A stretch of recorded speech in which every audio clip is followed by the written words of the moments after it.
Well, hello again and welcome everybody to the Blue Garden Cottage. Especially welcome to new subscribers as well. It's lovely to have you all along with us. And there's a break in the rain and look at that sunshine. Isn't it glorious? I just came out, just tried to grab a chance in the dry weather in between all the little to-dos, chores and running around I've been doing just to try and sort that pond, because with all this rain we've had and the storms, it seems that even, you can't see in this dark corner, can you? Even in this sheltered position here by the shed and the depth of that tub in the ground, it still was not enough to protect the swan mussels from the cold. And we haven't even had a frozen winter, not like the last time.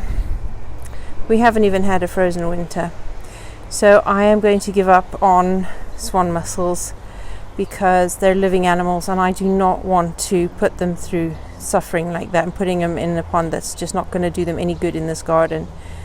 I don't like doing that. They're living creatures. So I'm feeling pretty low about not.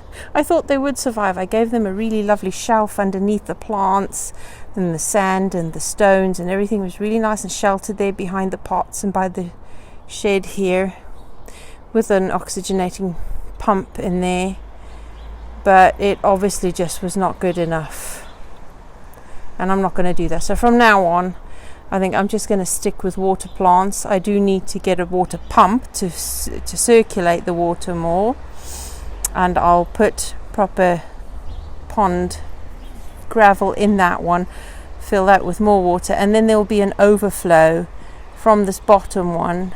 Well, there will be from the top one to the bottom one, and from the bottom one along the path at the back all the way to the other side, so I can lead it to the drain and lead the water away that way, so that we can stop having this. I don't know if you can tell, but this is absolutely squelching.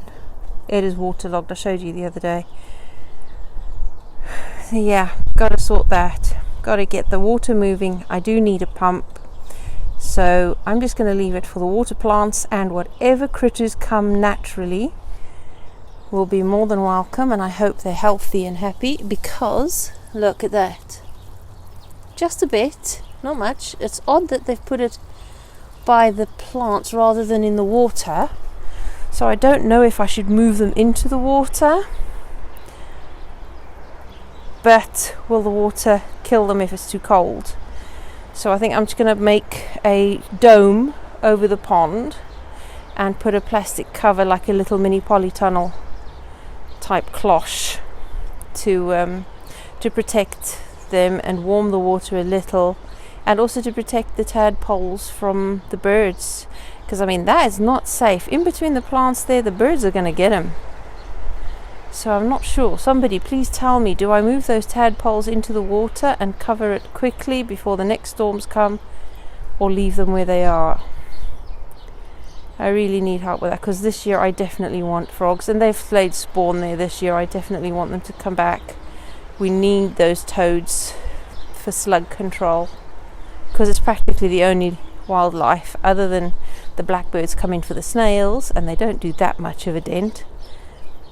We need those for the slugs. We have a few devil's coachman beetles lurking around by the compost pile, but I need them to go all over the garden looking for the slugs. So there you go. Pond drama at the Blue Garden Cottage. Dilemma. What do I do? Somebody help, give me some information, please. I need to look after those toads. I'm not letting happen to them what happened to the mussels, which I'm not going to do anymore. I'm not even going to get fish in the pond, because I don't want to do that to living critters. I just let nature send whatever wants to come our way, even if it's just little water bugs like water boatmen, or well, no, not really, don't want them. They'll eat the little toads, frog spawn. So whatever nature comes, we'll plant some plants in the water and leave it there for the birds to drink from, frogs to lay their eggs, to put their spawn in and let nature do what it wants to without water. I'm not going to deliberately put any animals in there now. But what a glorious sunny day. And the buds, look at the hawthorn over there. Sending out beautiful new buds. Even, which apple tree is it? This apple tree is sending out new buds. Look at that. Isn't that lovely? Really great. And this one, this apple, I think this is a cooking apple, I'm not sure. But that one's sending out new buds. Let's hope we don't have a nasty cold snap between now and end of April.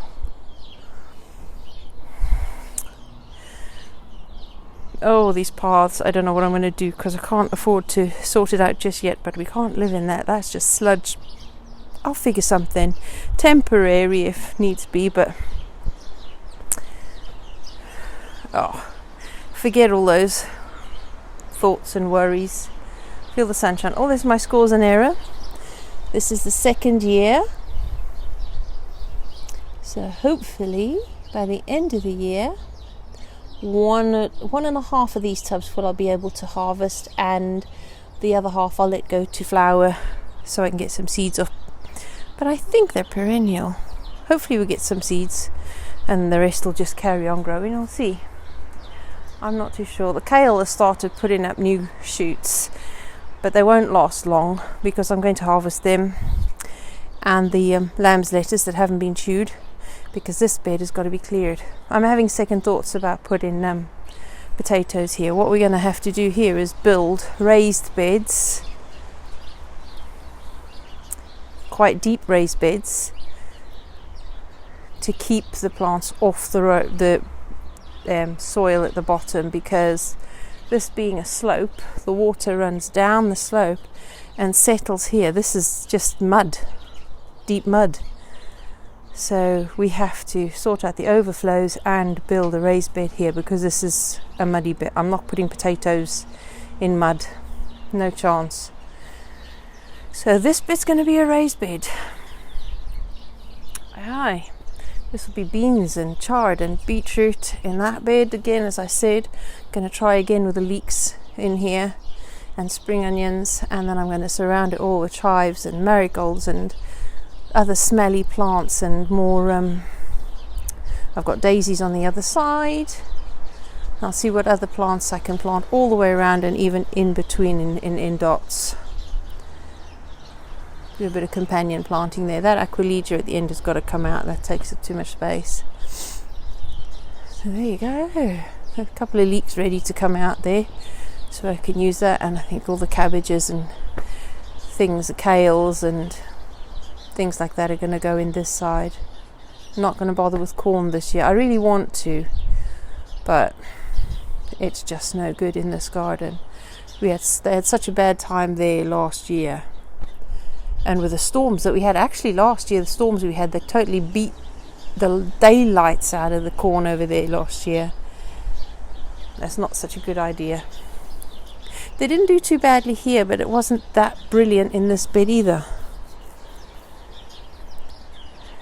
I really don't want to give up on corn, but there is no other space in this garden. But I might have another option on second, third, fourth, and even fourth and fifth thought. I might have a space. I'll get back to you on that one. Everything survived. Oh, look at this, the ground here.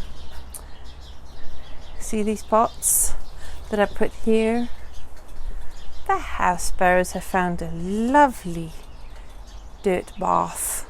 They're enjoying it absolutely thoroughly, and they're enjoying the feeders being up here. This has been a perfect hideaway for the birds.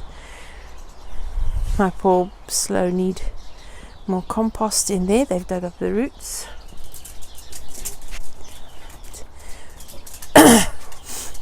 And the Christmas tree has become a nice perching place for the swallows, the house sparrows, the house sparrows as well, swallows. That's big dreams, that is. We're never getting near those here. And the bay is about to flower. Look at the flower buds coming up on the bay.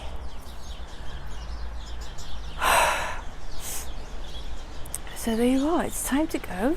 Hubby's just come in, so I don't want to ignore him.